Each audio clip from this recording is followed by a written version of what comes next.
অনেকেই বলতেছে যে ওসমান হাদির যে খুনি সে নাকি অলরেডি সে এখনো বাংলাদেশে আছে, সে ইন্ডিয়ায় পলাইতে পারে নাই, আবার কেউ কেউ বলতেছে ইন্ডিয়াতে পালাই গেছে। তো বিচার অলরেডি এটার হয়ে গেছে, আল্লাহ বিচার করে ফেলাইছে, কিন্তু আমরা করতে পারি নাই।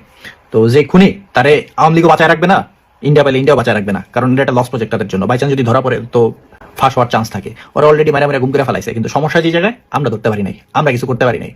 আমি নেপালে আছি না ইন্ডিয়া আছি না দুবাই আছি, এত কিছু খোঁজ নেওয়ার তো কোনো দরকার নেই। আমি যেখানে দেখি ভালো আছি, কারণ অন্য করছিস হাজিরা দেবো যারা মুখে ইস্টাস কিছু কি চাইছ না, মানে ফলো করিস না, মানে ফলো করে সমস্যা হইব। হ্যাঁ, এটা মানে শিক্ষা হয় নাই তো। 14 পুরুষ আমার নাম মনে রাখবো, 14 পুরুষ আমার বলবো না। হাদির এই ঘটনাটাকে আপনারা নরমালাইজ করার চেষ্টা করতেছেন কেন? আজকে হাদি মারছে, কালকে হাসনাতকে মারবে, আরেকদিন আরেকজনকে মারবে। আপনারা কি নতুন রাজনীতির বন্দোবস্ত চান না বাংলাদেশে? দর্শক, ভারতের লস প্রজেক্ট হচ্ছে শরীফ ওসমান হাদির হত্যাকারী। সেই হত্যাকারীকে এবার ভারতেই খুঁজে পাওয়া গেল, কিন্তু সেখানেই তাকে গুম করা হয়েছে। ইতিমধ্যে জানা গিয়েছে যে তাকে হত্যা করে ভারতের তাকে ইতিমধ্যে গোপন করে দিয়েছে। এর কারণ হচ্ছে শরীফ ওসমান ওসমানের হত্যাকারী তিনি হচ্ছে ভারতের জন্য লস প্রজেক্ট, আওয়ামী লীগের জন্য অনেক বড় বিপদের কারণ হতে পারে, সেজন্য তারা এই ঘটনাটি ঘটিয়েছে। আরো বিস্তারিত দেখুন এই ভিডিওতে। অনেকেই বলতেছে যে ওসমান হাদির যে খুনি সে নাকি অলরেডি সে এখনো বাংলাদেশে আছে, সে ইন্ডিয়ায় পলাইতে পারে নাই, আবার কেউ কেউ বলতেছে ইন্ডিয়াতে পালাই গেছে। তো বিচার অলরেডি এটার হয়ে গেছে, আল্লাহ বিচার করে ফেলাইছে, কিন্তু আমরা করতে পারি নাই। তো যে খুনি তারে আওয়ামী লীগও বাঁচায় রাখবে না, ইন্ডিয়া পাইলে ইন্ডিয়াও বাঁচায় রাখবে না, কারণ এটা একটা লস প্রজেক্ট তাদের জন্য। বাই চান্স যদি ধরা পড়ে তো ফাঁস হওয়ার চান্স থাকে।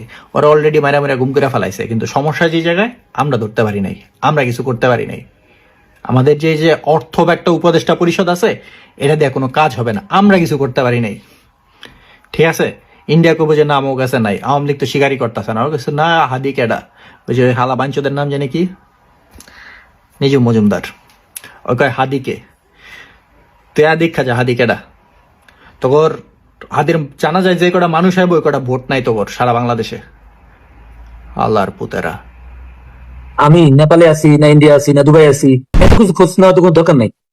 আমি যেখানে দেখি ভালো আছি, কারণ অন্য করছিস হাজিরা দেবো যারা মুখে ইস্টাস কিছু কি চাইছ না, মানে ফলো করিস না, আমার ফলো করলে সমস্যা হইব। একদম সাবধান, আমি কয়েছি তোকে জেনে লাভ নেই। আমি মনে বাড়িতে আছি, আমি দেবিদ্দারি আছি, মনে কুমিল্লা ঢাকায়, তোদের সমস্যা কি? খোঁজ খবর নেস কেন মানুষের কাছে? কেন মানুষের জায়গায় জড়ি কয়ে আছে? কি সমস্যা তোদের? হ্যাঁ, মানে শিক্ষা হয় নাই তো। 14 পুরুষ আমার নাম মনে রাখবো, 14 পুরুষ আমার বলবো না। বেশি বেশি উড়িস না, যেখানে আসো তোরা যা মন চাই রাখবো, রাগ কাম কুকাম বালা কাম সব মন চাবো, তোর কাছে বাধা দেবো না। সেভাবে করে আমার ফলো করেছি, আমার কি চাইছ না, আমার মতো শান্তিময় থাকতে দেখবে। একদম আমি একটা শান্তিময় জীবন চাই, সুন্দর একটা শান্তিময় জীবন চাই, যেখানে আমি আর কোনো গ্যাঞ্জাম চাই। আমি নেপালে আছি না ইন্ডিয়া আছি না দুবাই আছি, এত কিছু খোঁজ নেওয়ার তো কোনো দরকার নেই। আমি যেখানে দেখি ভালো আছি, কারণ অন্য করছিস হাজিরা দেবো যারা মুখে ইস্টাস কিছু কি চাইছ না, মানে ফলো করিস না, আমার ফলো করলে সমস্যা হইব। একদম সাবধান, আমি কয়েছি তোকে জেনে লাভ নেই। আমি মনে বাড়িতে আছি, আমি দেবিদ্দারি আছি, মনে কুমিল্লা ঢাকায়, তোদের সমস্যা কি? খোঁজ খবর নেস কেন মানুষের কাছে? কেন মানুষের জায়গায় জড়ি কয়ে আছে? কি সমস্যা তোদের?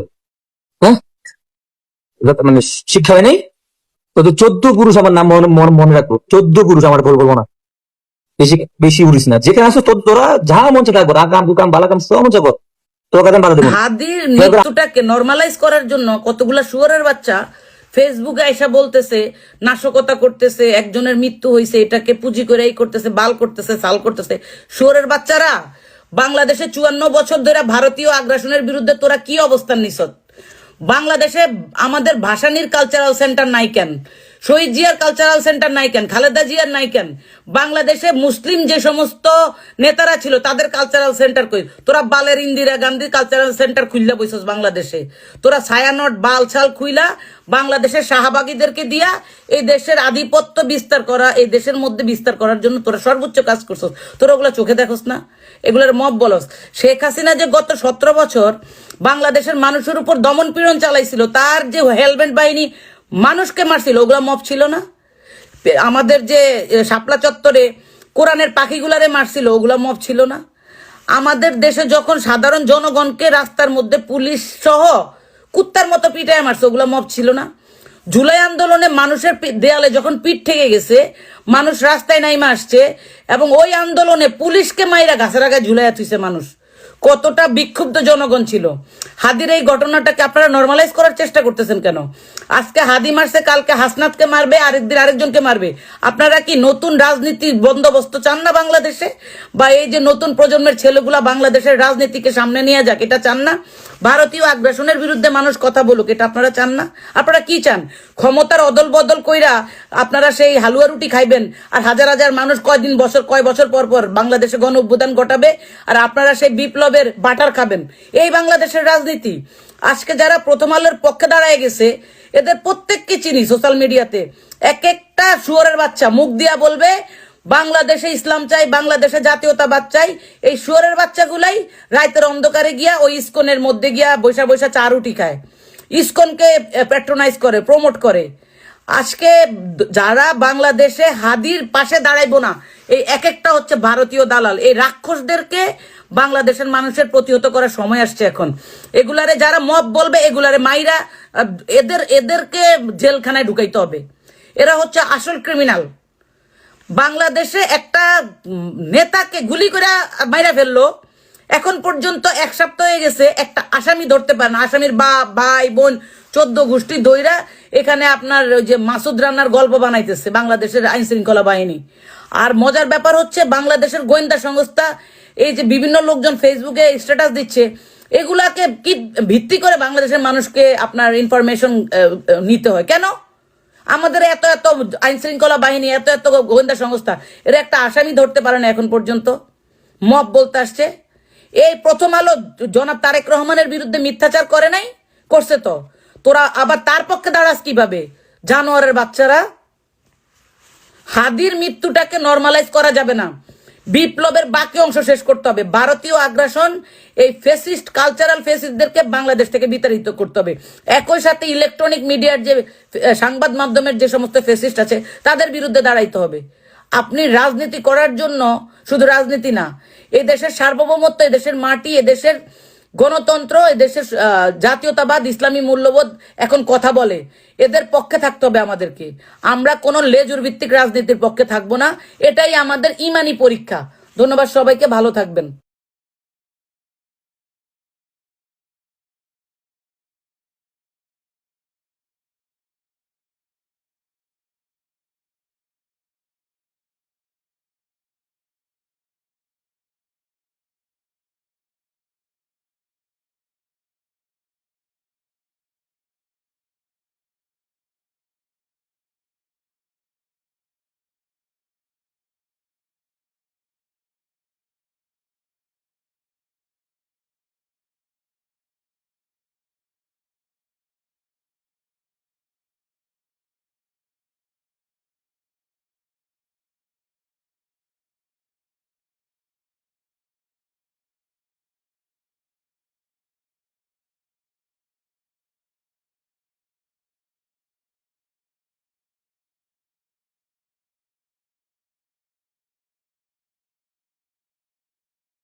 হ্যাঁ দর্শক, আপনারা দেখলেন তো। এরকম নিত্য নতুন ভিডিও পাওয়ার জন্য আমাদের সাথে থাকবেন। এতক্ষণ পর্যন্ত যারা আমাদের সাথে ছিলেন, আপনাদেরকে অসংখ্য ধন্যবাদ।